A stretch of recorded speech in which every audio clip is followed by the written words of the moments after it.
4 shenjat që po ndikohen nga hëna e re. Mundësi apo rrezik?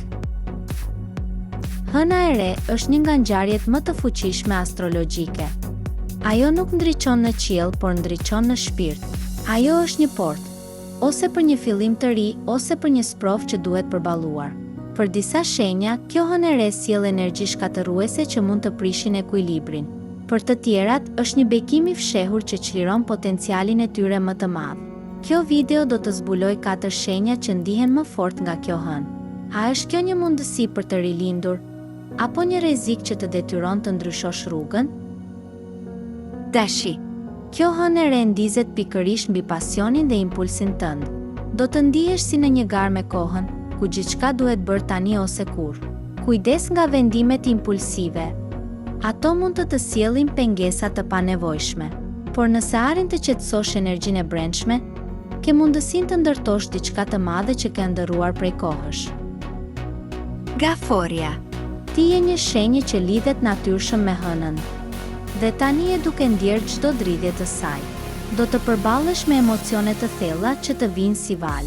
Nëse ke lënë pas ndonjë dhimbje të pasgjidhur, kjo është koha që ajo të dalë në sipërfaqe. Mos i fshih emocionet.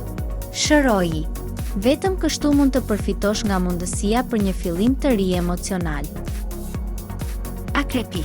Kjo hënë po prek zonën tënde më sekrete. Ndoshta edhe më të errët. Duket sikur gjithçka që ke mbajtur brenda vetes tani del në dritë. Mos u trem.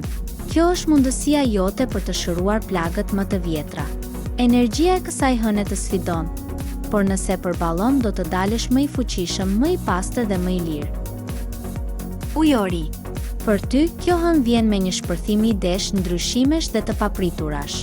Do të ndjesh një nxitje për të thyer rregullat, për të ndryshuar drejtimin ose për të dalë jashtë zonës së rehatisë. Por kujdes, jo çdo ndryshim është domosdoshmërisht i mirë. Ki kujdes nga zgjedhjet impulsive, por dëgjo zërin e intuitës.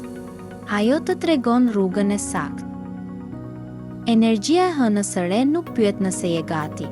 Ajo thjesht vjen dhe na ndërron. Nëse je një nga këto shenja, mbaje mend. Çdo rrezik mbart një mundësi dhe çdo mundësi kërkon ngucim. Mos e shpërfill këtë sinjal.